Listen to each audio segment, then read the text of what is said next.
You're listening to Brainwork Framework, a business and marketing podcast, brought to you by focus-biz.com. Business owners and entrepreneurs, with us today is a founder, investor, university professor, author, and problem finder. His name is Sid Mohasseb with Anabasis Incorporated. We'll be talking about wonderful things like reasons to profits, the refined exchange-driven business model, and how profits and revenue are a false narrative to an end result instead of you being directly responsible. Sid, thank you for joining us today. How are you doing? I am excellent, and thank you for having me, Chris. Absolutely. So if you'd like to start out asking our guests about their entrepreneurial journey, tell us where you first started that experience and where it led you to today. So I know you have limited time, and I'm old, so it's a long story, but I'll keep it short. I started my first business when I was in college. I exited that business, started as a management consultant, as an analyst, became the partner of the firm. I was the youngest partner, and that period I helped really large organizations, from Motorola to Federal Reserve Bank to IBM, and a really large entity. Then I started my own firm with the objective of doing turnarounds, which is buying companies that are not doing well and turning them around. Because I saw a few of my clients who were in Wall Street, they were doing really well. And then I said, hey, I like to be on the other side of this formula. Did some turnarounds in the 90s, bought companies from the likes of DuPont. And during the same time, I started kind of in a serendipity manner. It wasn't planned. I looked and found opportunities to build other companies. So I built 5 companies, mostly software, technology-driven kind of stuff. So one of them didn't work, which was during the dot-com era, and it became pretty big with venture capital and all of that backing it. Then I started a company in the electronics distribution business, which was a carve-out. Carve-out means you take a piece of one company and bring it out. And the strategy really worked. We opened up offices in Europe and in China and in US, and increased the revenue by about 30-fold. Sold that and became an entrepreneur, investor type of a guy. So I became an angel investor, made investments, which I still do, was the president of the largest angel investment entity in US. Started a venture fund and made investments into that. About 2010 or so, I had a lot of investments and I was on board of one. I jumped in as the CEO of one of the companies to drive it to an exit. We sold the company about 9-10 months later to KPMG, which led me to be a part of KPMG. As you know, they're a large advisory and accounting firm, a $26 billion one. I helped them build a fund, a $100 million fund. The entity that they purchased from us is now about 2,000 people or so across the globe. And I ended up being the head of strategic innovation for the strategy group there. And that was until about 5-6 years ago. Then I started writing a couple of books, which is now, that's what I do. I write a lot of articles, from Time Magazine to Harvard Business Review to London School of Economics to Newsweek and USA Today and so forth. So I think I have something to say, and I write a lot, and thankfully people think that there's something there. So that's part of my life. Another part is I still make investments in early stage companies, do some advisory work with larger companies.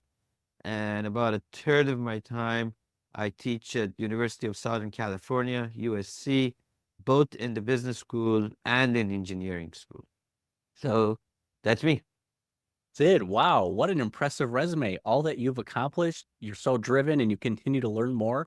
Where did this drive come from? Why do you pursue to be better and better and better each day and have such impressive results across the board? Is there anything you can attribute to that? I'll give you the short answer, but I encourage your audience and you to watch a TEDx talk that I did. I've done a couple. The latest one is called The Art, the Artist, and the Entrepreneur, which tells you some of my beliefs. One is that I believe change is our friend, not our enemy. And it's not that we have to manage it, we have to navigate it, we have to make it. because it's the only thing in the world that gives us options. Nothing else gives you options.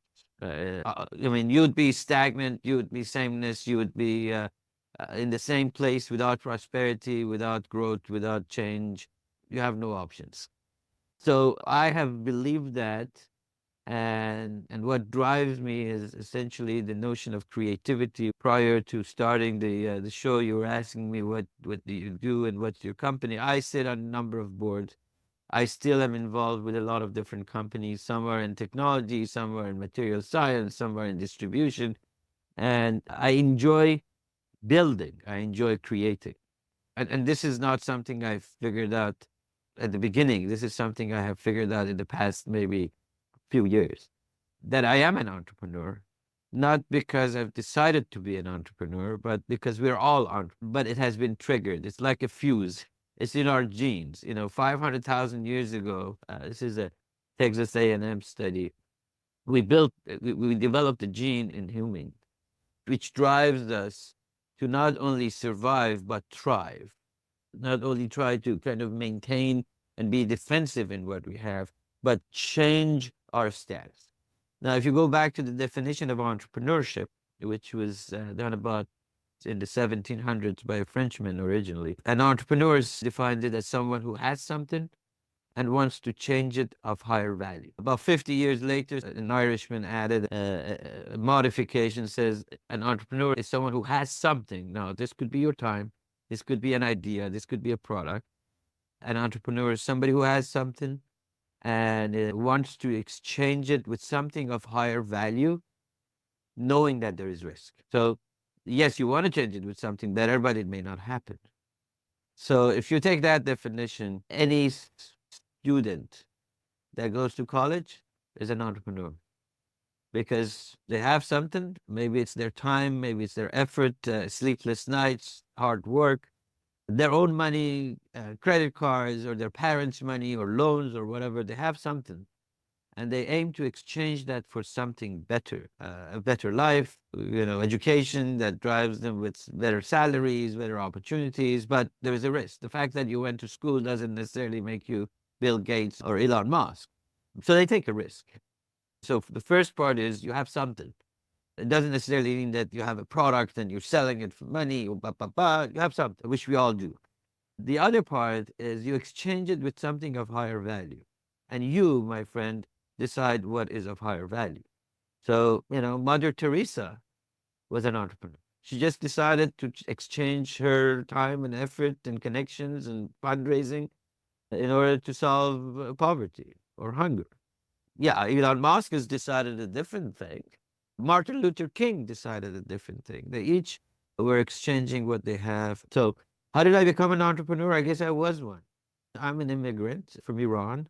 I came to the States when I was 16 years old by myself. And I realized that every immigrant is an entrepreneur, because we exchange what we have and we aim to get something better. And there is a risk. You see all these people coming into U.S. from all over the world, and they get stuck in rivers and this and that and get killed, and all of that challenges. They risk. And when they come here, it's not necessarily, hunky-dory, somebody will give them $1,000 bills as they enter. They've got to hustle. There's no guarantees. So they do exchange their life with something better. So we're all entrepreneurs. The question now becomes, do you know that you're an entrepreneur? And do you realize what you have? And have you decided what you want to exchange what you have with? What do you consider of higher value? Wow, what a fascinating and insightful perspective into entrepreneurship. That is kind of blowing my mind right now in the way that we define entrepreneurship. We're always taking these calculated risks. We have something of value that we want to exchange for higher value. And that higher value is up to us, what we determine it to be and what we want to exchange that time, labor, or money for. It's all about that exchange and giving more value. I love that perspective, Sid. Thank you.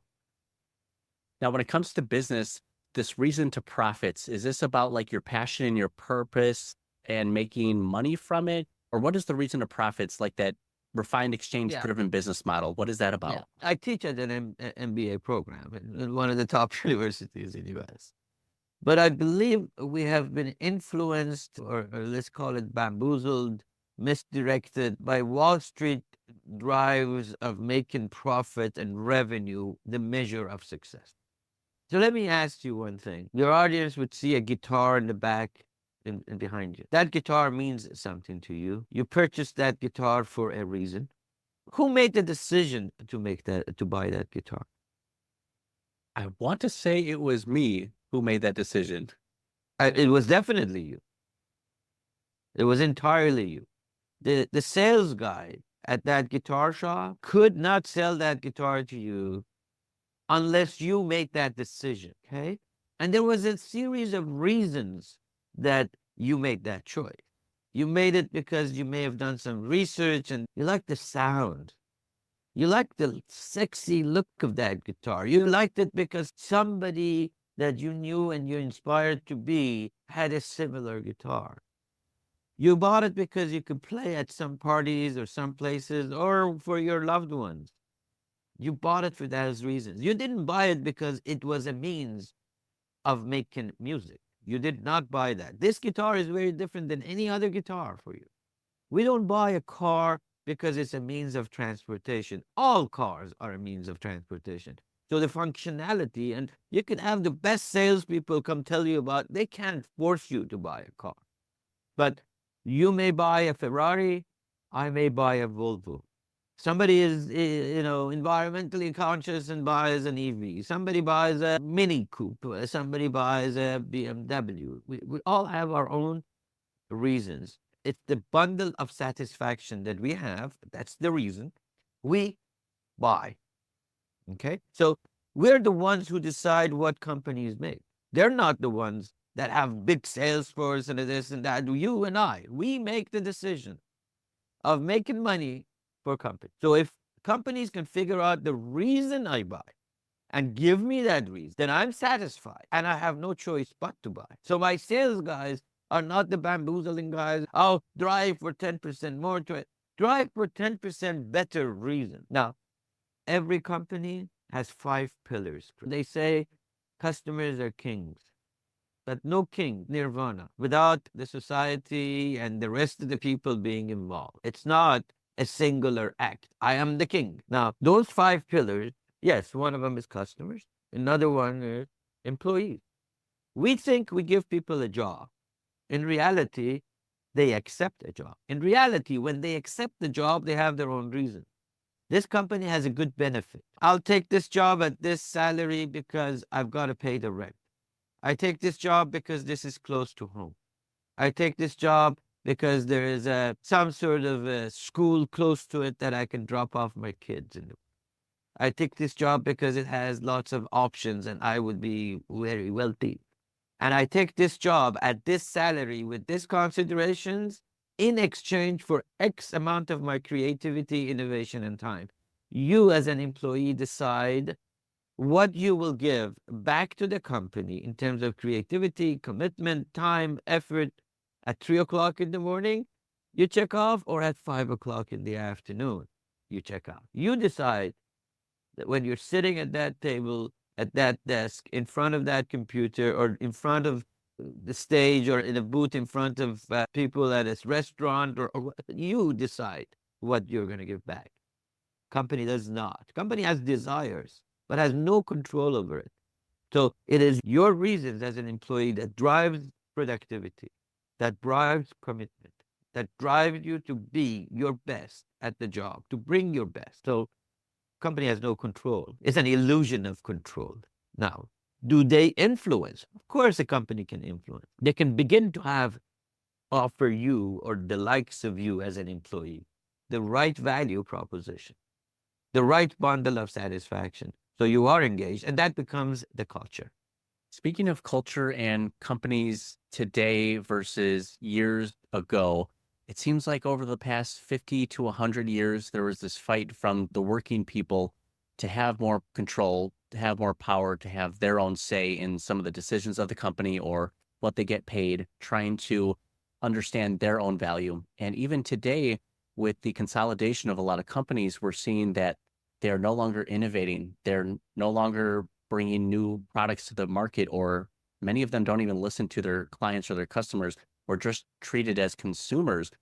When you mentioned before about the focus is just on the shareholder profits or the profits in their pocket, how do we as the consumers, the clients, the customers regain that control and that power, or how do we focus more on it? I know So they let say me vote with your let me dollars. give you the other pillars as well, and then we'll come back to this, if I may. That would be great. Thank you. Okay. So I said there are 5 pillars. So there's customer, employees, also investors. Investors invest for reasons. Okay. It may be profit, but it also may be that they have an affinity for a cancer company because their mom had cancer, or they love environment, or whatever. Then there is the partners that you work with, the supply chain people, the people that they work with you for a reason. It may be because you're Apple and they get credibility. It may be that you pay fast. It may be that your volume is good. It may be you're a nice guy. It may be that you're aligned on some political front. I don't know. There is a reason. And lastly, it's the society that you operate with, the community that you operate with. So those 5 pillars hold an organization up. And each pillar has a series of reasons. Okay? Series of value demands, exchanges of their commitment, their money, their effort with something that you give them as a company. That is an exchange. Okay? Now, the trick is these things are always changing. They're always in flux. The same customers that are 25 to 35. These 25 to 35 people are not the same people that were 10 years ago. These are different people. The reasons are changing all the time. Technology provides them with 30, 40 years ago, if we would order something and we would get it within a week, we would be happy. We could go to the library and search for things and do things. But now Google has taught us that I need it in 8 seconds. This is the 8-second rule. I need something within 8 seconds. I push it. And if it takes longer, I'm upset. Amazon has taught us that things can actually be delivered in the same day. That's something. So we've been trained by technology that there is a better, and we deserve it. So we want it. So this dynamic of people being changing, you mentioned employees. Employees now want to work from home. They didn't. Now, there is another whole issue that we could talk about, which is, I'm actually writing an article about this. So you're the first one I'm talking about this idea. I love it. Let's hear it. So what we've done with this notion of we want to work from home, which is a great idea. Somebody like me, my wife tells me that I've just moved my office to my home, and I work harder than I did at my office. So does my wife claim. I'm a self-driven guy. The way I do it is I actually get up in the morning. No, I'm not in my shorts. I take a shower. I actually dress up. I put my shoes on. I put my clothes on. And then I come to what we have done, though, with the notion that a lot of people, unfortunately, particularly some programmers, have taken 2 jobs. So they have this job. They're also doing this other job. Remember the value exchange? They're saying, hey, you're giving me $50 an hour. I really deserve 100. So I'm going to take 2 jobs. And I'm at home, and I can do it. I give you 50% of my commitment, and I give this other guy 50% of my commitment. Or people can't be found when there is a meeting. Where is this guy? He's supposed to be working from home. You text him. He's out there walking the dog. Well, if you were at the office, you wouldn't be doing that.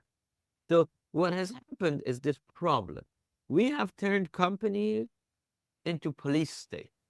We, the employees, have made companies into a police state. Now, our computers are being monitored. Oh, privacy, this. Why are they monitored? Well, because a lot of people abused this freedom. So now managers have to be calling people and, hey, let's get on the line now. Well, we have tools that embedded in the systems. So we do some of this stuff ourselves. Okay, that's a problem. Now, let's go back to your question. There's this notion of work-life balance that people have been pushing. I think that's nonsense.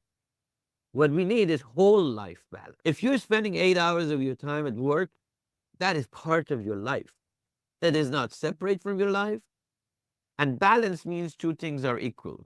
So I need 8 hours here, therefore I need 8 hours here.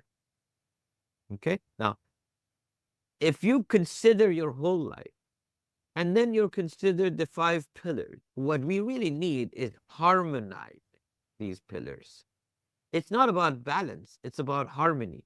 And harmony means things are changing all the time. You're a musician. Think of a company as a symphony, an orchestra, with different instruments in it, each instrument being one of these pillars. Now, in a symphony, in a music, there is no exact balance of play. Your guitar doesn't play exactly 10 minutes, and then the drums play for 10 minutes, and then the saxophone. No, it's this blending of harmony that makes that symphony wonderful. It's not balanced, mixed up. If I'm at work, this is part of my life. I must enjoy it. I must embrace it. I must get the value from it every minute of every day. Just as I would take my son for a baseball game, I should. So if we think that way, and we look at a company as an orchestra that is creating beautiful music, sometimes it has to be choreographed, and sometimes it's a jab, because we don't know. There's uncertainty in life, but it's always in flux. And these pillars and the value they demand are always, if I give more to my employees in terms of salary, I'm giving less to my investors. If I give more to my investors, I may compromise my quality to my customers. If I take away from my partners and squeeze them on every penny for supply chain players and purchasing stuff, yeah, I may have more money, but I've squeezed them. I'm not in harmony with them. So here's the thing. Profit and revenue are outcomes. They're an outcome of this process of harmonization of value. If you're harmonizing the values, you will make beautiful music. You will have a wonderful company. It's always harmonized, and it will make money. Without a doubt, it will make money as an outcome. If I give you the value that you deserve and you like, the bundle of satisfaction, you will buy. If I provide the right value to my employees, they will commit because they're people and they like to exchange what they have for something better. That is so true. It's such a unique angle to take on the profit and revenue, just considering the pillars that make up a company and how integral the customer satisfaction piece is going to be. If you don't have customers, there is no revenue. The happier you make your customers, the more likely they are to use your product or buy it more often or tell their friends and family, give you rave reviews online. Too many of these companies, I feel, focus on the short-term gains. That's the way we've been trained. I'm not against making a profit. Guess what? I've built companies. This is what I do for a living, making money off of activities and businesses and value creation. I'm absolutely your ultimate capitalist. But capitalism has changed to elitism. It's not capitalism. Capitalism is you hold up the risk that you take and you get something and you deliver value. This is what America was built on. If you go back 50 years ago, it wasn't about profit. A company was in the business of delivering some value, and the owners will benefit, and they will take the risk that if they don't do that, they will go bankrupt. Now, we are bailing out whoever because they're too big to fail. The reason they're bankrupt is because they did not satisfy. They didn't save enough money. They didn't do the right thing. And the shareholders are just, okay, we're not responsible. Well, if you have a small business, you and your wife, you and your son, you alone, you're the shareholder. If you make a mistake, if you don't provide the right stuff to your employees, if you don't provide the right value to your customers or your partners, guess what? You go broke. And you are responsible for that risk. You would lose your savings. You would lose your company. But guess what? Somebody invests in Delta Airlines, they screw up, they give somebody $150 million bonus, and the company goes broke. Guess what? The shareholders are not responsible. The management is not responsible. We'll go out to the pockets of the taxpayers and we pay them something to bail them out. Now, that Exactly. is not capitalism. That's not creating value. That's not providing value. That's not who we were. That is not what capitalism is all about. And I believe the future of our world depends on the entrepreneur. And that doesn't mean just making money. It means the person who is a social worker and understands what she is giving for her time and effort in exchange for the wellness of the society, that has value. Every entrepreneur, every one of us, if we exchange what we have and we're willing to take the risk with something better, we'll survive and we'll do well. It's a great optimistic perspective to have. It seems that we are privatizing the profits of these companies, but socializing the losses, just as you described, where they make bad Exactly right. decisions, they take too many risks, the wrong risks, and they end up getting rewarded for that. And that's not true capitalism. We have this elitism, as you explained. And it's important that we, as the clients, consumers, the everyday working people, do our best to take back control or that power over what they're offering us. It seems they are taking away these benefits and ideas and no innovation. See what happens. I'm going to give you a few examples. Let's start with the ultimate poster boy for entrepreneurship, Mr. Elon Musk. Okay? He's absolutely brilliant, no doubt about it. No questions asked. But he had this SpaceX people who were given such a value proposition. The exchange was absolutely right. These are brilliant people who want to explore Mars, who want to go beyond what we have. These are smart people. And they work hundreds of hours a week. And he had the Tesla folks who wanted the environment to be safe, but they're creating a new thing, a new vision for the world. And they were. Then he purchased Twitter. Those people have a different exchange of value. They're not the same people. So it didn't work. It's still not working. These people are not bringing their best, not bringing their creativity, not committed to the company. Now let's see what happened there. The same week that he laid off 10% of his employees, which is okay. You have to lay people off. They're out of balance. It's perfectly fine. And we'll go to why they're out of balance, because there was another pillar that was compromised. The same week that he let go of 10% of his people, he was in court or fighting for a $56 billion bonus for himself. That's imbalance. That's not harmony.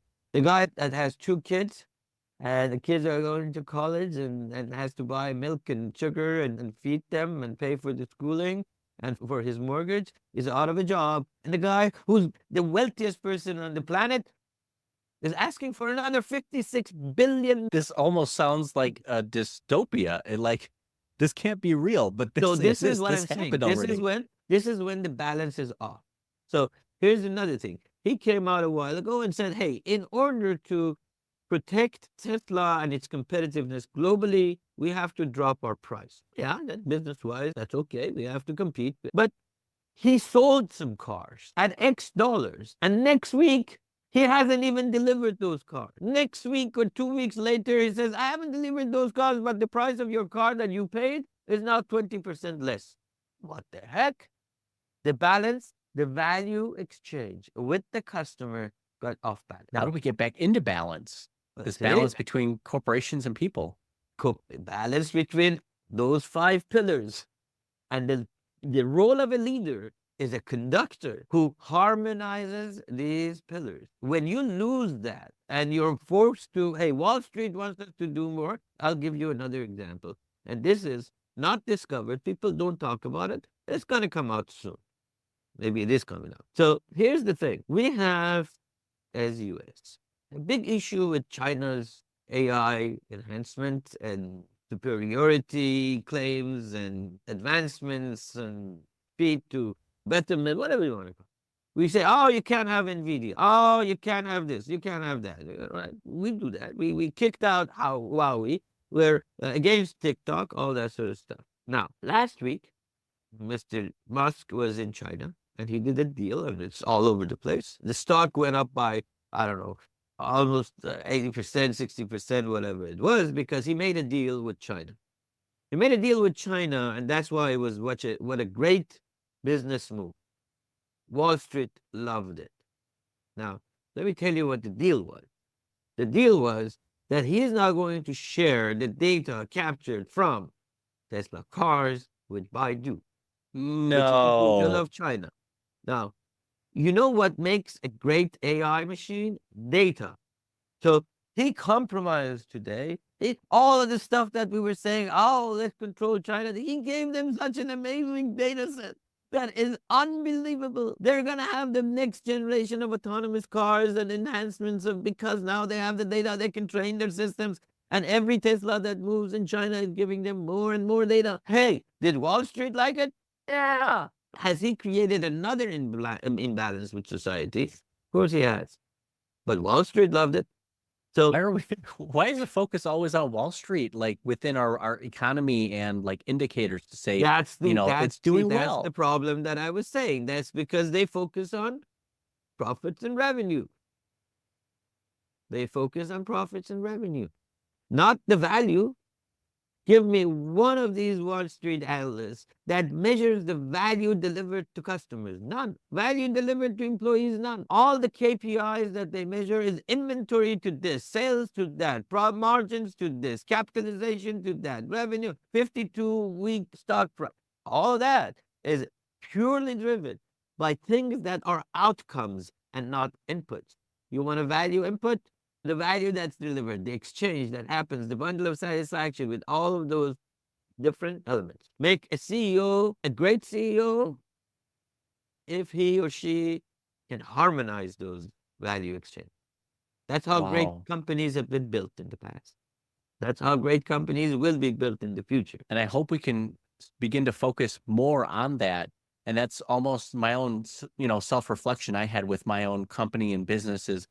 What kind of business owner do I want to be? I don't want to replicate a lot of the grimy ones who are putting profits over people. I want to give back to my community. I want to help the mom and pop businesses that actually support the local community as opposed to it's going somewhere else.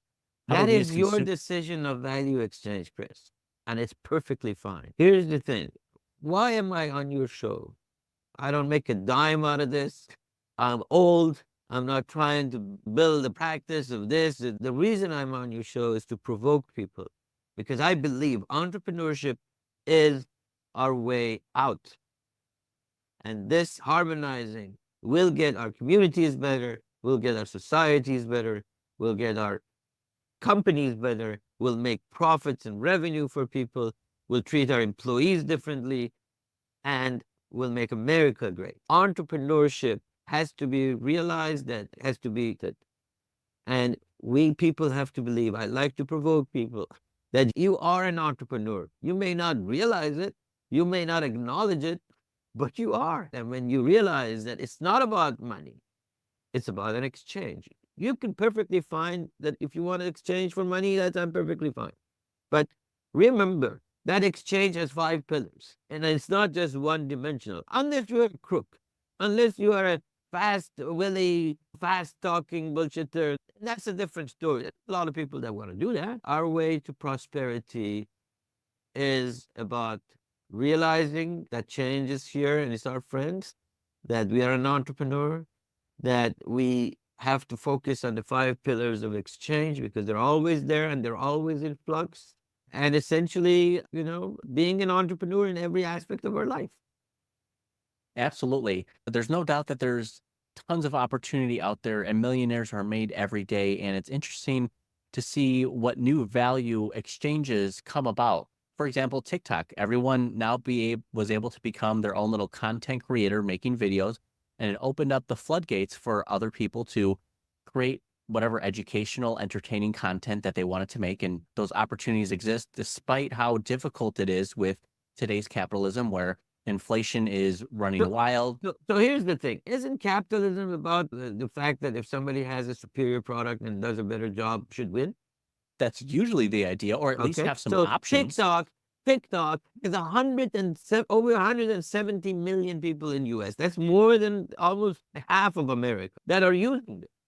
And guess what? The data is not going to China. That's a nonsensical thing because that sells. Put that fit. You know why we should fear them? Because they know about every person, about what they buy. And it's not the kids under 13 years old are not on TikTok. They can't get on it. It's about they know the transactions. They know. It's the same as Facebook. So we're saying, hey, Instagram and this and that can't do that. So this is an unfair business advantage. They're winning. Let's innovate better things as opposed to trying to pull the other guy down. No, Absolutely. I'm not pro-China, but I'm pro-innovation and creativity. Let's go to it. Let's be the America that built shit. Thank you. You're thinking objectively. You're creative, and you're just being real about the existence of bad things that exist and the hypocrisy. And we're almost being gaslit by our own government that they're saying TikTok is doing these things when we know very well other social media are doing similar things. It has nothing to do with Democrat or Republican. It has to do something with us as people, that we are force-fed this nonsensical thing. And the thing is, we were afraid of Russia in the past, now the big evil, the Cold War. Now they're making us afraid of this thing. Until we're afraid, we are contained. Why are we afraid of China? Yes, they're better. They're building things. Okay, let's go build things. Let's be entrepreneurs. Let's create stuff. Let's pull together. Let's not fight over nonsensical things that we fight over, that we're being confused with. We don't need to be pulling these other companies down or competition down. Make a better product, innovate, give more value. That is the start of the fall of an empire. When we are going into a defensive mode, trying to pull others down. That's the other thing. We have short-term vision. And if somebody comes in and says, oh, I raised the tariff on this, or I got the such and such bill about the chip market, then I am really being against the evil of that empire or this empire or that empire. And I get votes. The reality is we haven't done anything. What did we do with Japan? In the 80s, we said, oh, these people just copy. Guess what? Then they came out with Toyotas of the world and Hondas of the world, and they beat us at our own game. And they did it better. The Toyotas last way longer. They did it much better. Are the Chinese going to do the same? You bet they are. They're smart people. There's 1.4 billion of them. Look at our schools. They are brilliant. We can't ignore this brilliance by not letting them in. Yes, if we don't give them NVIDIA, they may delay their processing of CPU or whatever on their system by a month or two or a year. Guess what? They're building it. They are building it. They don't need the NVIDIAs of the world. In a year, we just made them self-sufficient. On one hand, we could have had the value of actually providing to their economy and the exchange where we would be earning that money. Now we've just contained that into their own country and said, why don't you keep all those profits and innovation for yourself? And they're doing it, and they're going to Africa. They have car manufacturing entities in Europe. They control the boards in Greece and Spain. Hey, with this protective nature, we ain't winning, guys. No, it's almost like they're scared and they're defensive. The illusion is doing the same thing and expecting a different result is insanity. This is insanity.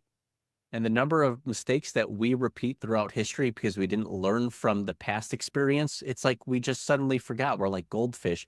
Yeah. Our memory is gone every 8 seconds and we don't realize we tried something in the past, it didn't work. That's just crazy. Now, here's the other thing. Let me tell you. So, AI is the future, whether we like it or don't like it. Okay. Yes, our jobs are going to be changed. What we do is going to be. But hey, AI is promising somewhere north of $15 trillion of economic impact a year. 15 trillion. Let me put that in context. That is 10 times the GDP of Russia, 10 times the GDP of Canada. It's times the size of India. It's almost equal to the GDP of China. And I think it's almost every year. That's $15 trillion every year, starting in a few years. And that's starting in the next few years, by 2030, I think. Okay? This is absolutely unstoppable. Now, in order for us to win, we need to be good at AI. To be good at AI machines are based on data. Just like when you want to build a building, you need concrete, you need bricks, you need iron, you need plumbing material, you need electrical. That's how you build a building. When you want to build an AI machine, you need data. Look, we are so fascinated with nonsensical privacy. I'm not against, we are so fascinated with this idea of privacy. Nobody shares with nothing. You know what? Google has our data, but that's okay. Amazon does, but that's okay. So we're containing it to some big players who are building stuff. The rest of the country, all of the innovative people, they don't have access to it. And we're saying privacy, privacy, privacy, privacy. China has none of that nonsense. Companies actually share their data. In Japan, 100 manufacturing companies agreed to share their data, although they're competitors, because they're all lifting the boat. Fast forward 20, 30, 40, 50 years. If we don't have data, we're not going to have good AI machines. Are we going to fall behind? You bet we are. There is no doubt in my mind that if we continue the path that we are with the individualistic approach, not being truly entrepreneurial, not being truly capitalistic, if that's where you are, nobody said capitalism should be harsh. Nobody said that we should leave people out on the street on hunger. Nobody said that we should screw people. Capitalism is not about, it's about risk and return. But the return is not necessarily money. It's the return that the society gets better, that employees get better, that investors get better, the partners get better. Sid, if we could do a 2-hour special with you, or even have you back as a guest again, because I have 1,000 more questions I want to ask you, because I find that your thinking and strategic alignment is similar to what myself and many other entrepreneurs discuss and talk about, but we're not aware that very smart people like you exist that have similar beliefs, that know the If inner you have workings. come to that conclusion, you are smart as well, my friend. You all just need to jump in the field and start playing the game. If you're not in the field, you will never get a home run. You just got to be in the field. I know people out there are playing this game, and it's up to you as how often you want to play, how big do you want your game, how many home runs do you want. And I just want to get to that point where I'll be able to take care of myself and help others too. I can give back. It's not just about my own financial security. That should be fine. It's about, not extracting that wealth from everyone, giving back value. It's not a sequential. This is actually a good point. We think it's a sequential process. First, I sell something. Then I abuse my employees. Then I give back. When I'm all safe and good, this is the individualistic thing that has messed up part of it. When I'm good, then I will give back. When I'm good, then I care for my employees. No, care for them today. Because if you don't care for them, if they don't get the bundle of satisfaction from you, they will not, I guarantee you, bring their best game to the table. They will not, because they decide what they want to give back to you as the employer. They decide if they are committed, if they bring their entire force of innovation and creativity, if they're every 3 o'clock in the morning, they're thinking about the success of you and your company and their family. When you're aligned, it's the same. It harmonized. It's not us against them. It's a symphony. It's a music. It's a harmony that's being played. So this is a problem of sequential. I know we're probably at the end of your rope, but I want to add one other thing. So my latest book, and when I say latest, it's a couple of years old. It's called You Are Not Them, okay? It's the authentic entrepreneur's way. That's the title. But the reason I bring this up is I want to leave you with something that none of us, none of your listeners, we are not them. We're not Elon Musk. We're not Bill Gates. We're not Steve Jobs. We're not them. So the philosophy, your exchange is very different than their exchange. What you have is different than what they have. The times that you operate in is very different. Your environment, where you come from, your education, your friends, your employees, your customers, everything is different. You're not them, not because you're inferior or superior, but because every game is different. And you have to find your own entrepreneurial way, your own exchange, and your way of harmonizing. Here's the thing. It's good to read how-to books of how to balance the books and how to do debits and credits and marketing techniques and this, but those are techniques of doing things. The fact that you know how to drive, which you should know, doesn't guarantee that you're going to have a great vacation when you drive to San Diego or Canada or New York. That is up to you. The how-to vehicles do not guarantee your success. You are not them, and the tools that they provide you are necessary, but they don't guarantee an outcome. I'm looking forward to taking all of this insight here and then using it to harmonize myself, my life, my business, colleagues around me, and help to inspire others. I wanted to leave an opportunity for people to get in touch with you, to find out more about you, to get connected with Sid Mohasseb here. You can go to LinkedIn/IN/MOHASSEB. Check out his other books. We'll have links available down in the description. Sid, are there any other places we can find out more about the speaking events that you've done, the books that you've written, the content that you suggest? I think other entrepreneurs would really love it. Yeah, if you go to mohasseb.com, you could find lots of stuff about me, speaking, companies, and all that sort of stuff. But You can also go to Google and type my name, and you'll see lots of articles and TED Talks and stuff like that. I also post all of my articles because people will say, oh, I missed this one on Forbes, I missed that one on this. So I post all of them under my Medium account. The Medium is the place. So if you go to Medium and Sid Mohasseb, you will find all of my articles in one place. And there's, I don't know, hundreds of them. Thank you for making that available to us. I know my time in college, I loved having access to all the articles and research papers, and I was surprised to learn that the public didn't have access to this. And I'm sure you speak on many insightful topics that can help change our perception a bit about the world and more into reality and more into focusing on people. Thank you for having me, and I hope I have, in a small way, provoked your audience to exercise their entrepreneurial capabilities, because they are the art and they are the artists. They are the ones who build their next best version. Sid, thank you so much. We're definitely going to invite you back if you can make the time. We want to do like hour-long, 2-hour-long specials with you just to get into your head. But we're going to check out more of your articles and link all those down in the show notes and the description here. Sid, we appreciate your time and your insight. Pleasure to be with you. Thank you so much, Sid. We appreciate it.